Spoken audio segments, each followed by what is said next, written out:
Welcome back to the Ref Show. This is part 2 with Keith and David. We all know that players don't get the same money, do they, within a team, Hursty? I mean, you probably got a lot more than most of your teammates. Probably the least of our team I got, yeah. The least. But one thing's for sure, Raheem Sterling is going to have a meal on the table for the foreseeable future. I would think so, yeah. And he's just going for up to £49 million, a mind-boggling figure from Liverpool to Manchester City. I'm going to ask you about that at the end of this section of the show, because talking money, all players earn different amounts. Referees largely within the select group earn similar amounts, Keith, is that right? Well, they earn a fixed sum, and then on top of that, a match fee, and then there's a bonus system, depending on marking and all that goes with it. It seems to me that that's a bit old out. That what they should do is get back to a bit performance related, you know, a little bit like a salesman.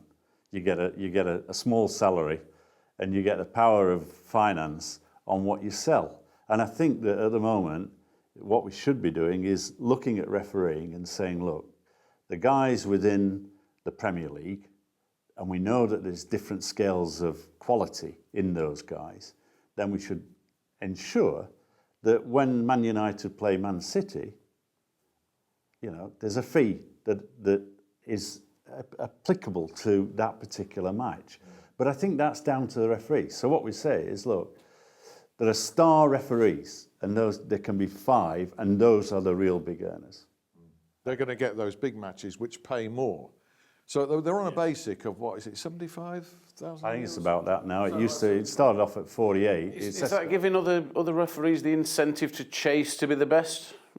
You know, you understand? Is, you know, because as a referee, I mean, if I went into the refereeing game, I'd want to be doing the big games. So I've got to work my way and put the time in and do the job properly to get into that bracket. I.e., your Raheem Sterling's going because of a transfer fee. You know, you look at Alan Shearer, his transfer fee was on goals that he scored. You know, that's why the club wanted him. Do you think you support what Keith is saying then?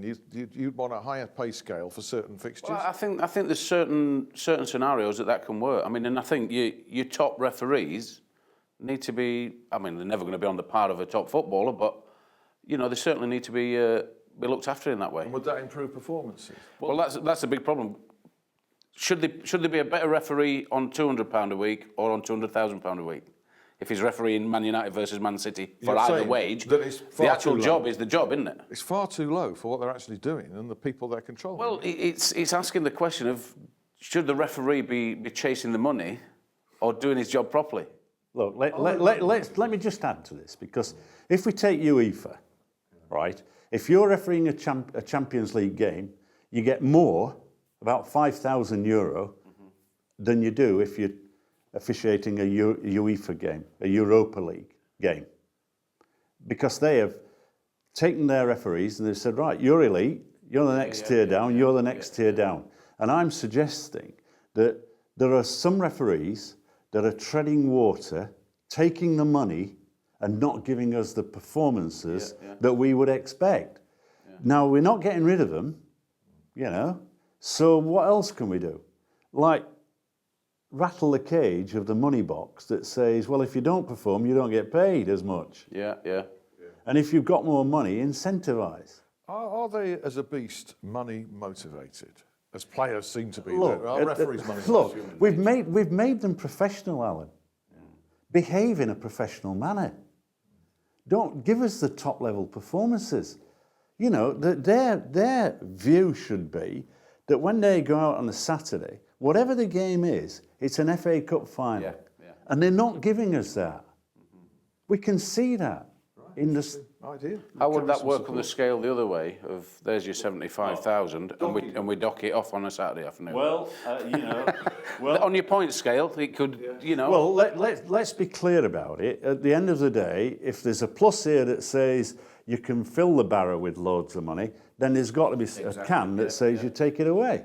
So it's a change of emphasis. But I think that what happened was we got professional referees. We suddenly accelerated, got them fitter, and I think we've plateaued. And at the moment, apart from like 2 or 3, it's dipped. Now they're all sitting there saying, referee's never been better, 99% accuracy, fewer yellow cards and all that. Well, if Mr. Riley looks at statistics, he'll see that those things are not the case, because he's not shouting about them, is he?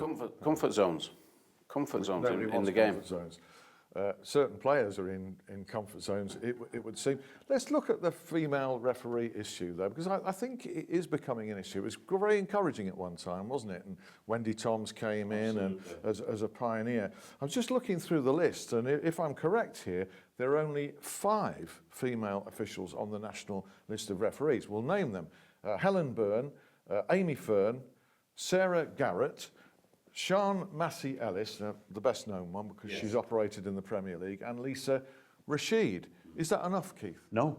I mean, I think that when Wendy Toms left her post at the FA, I think that was a real mistake. And I think they've not put sufficient emphasis in to promoting, first of all, recruiting, promoting and developing, and retaining.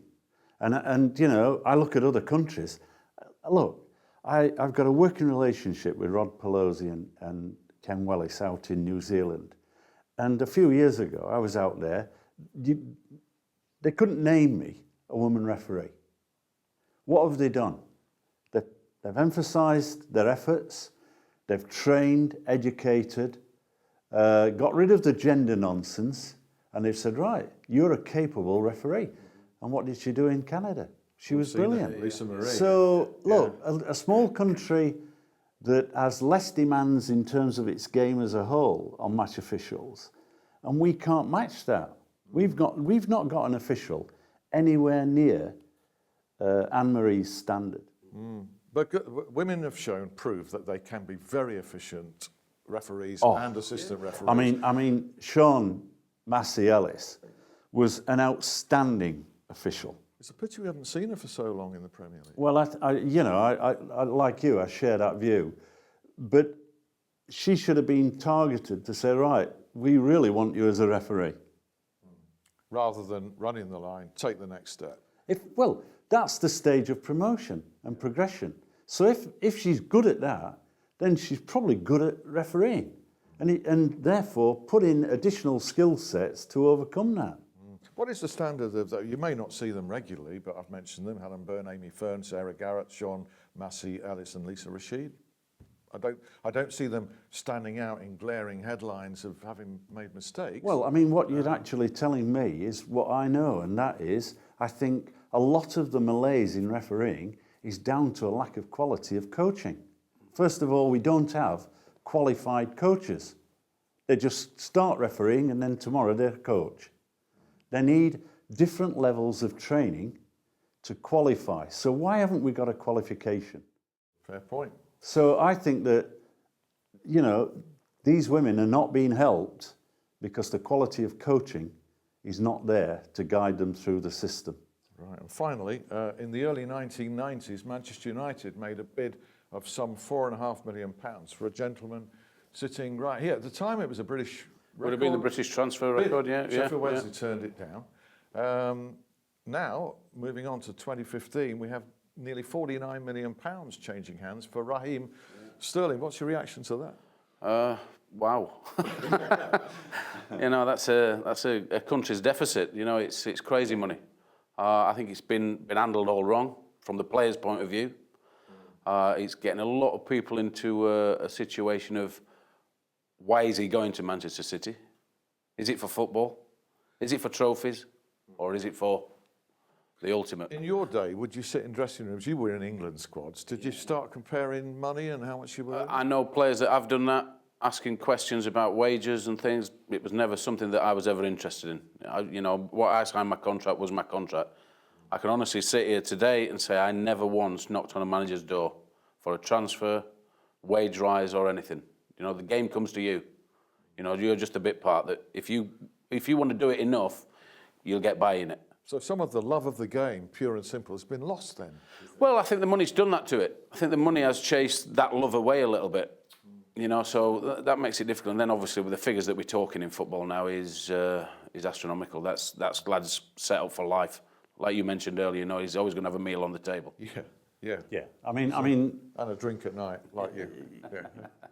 having been involved in the game for an awful long time, I can remember the people at Nottingham Forest. I refereed, I think, the week before Trevor Francis arrived, the first £1 million player, and everybody going, football's gone crazy. Yeah. It's not that long ago, really. Yeah. And I just think that, you know, ultimately at 49 million, can he handle the pressure? Because the expectation is minimum 25 goals. I don't think he's going to get that. And a minimum 25 assists. I mean, I don't know where you level the payback for this. It's not our problem, Keith. 49 million. Will he play 25 games? There's another one. Will he play that's a 25 very good games? question. It's a very good point. We could go on. Thanks, Hursty and Keith. I hope you've enjoyed it. Any points or queries, youaretheref.com. We'll see you soon. Bye.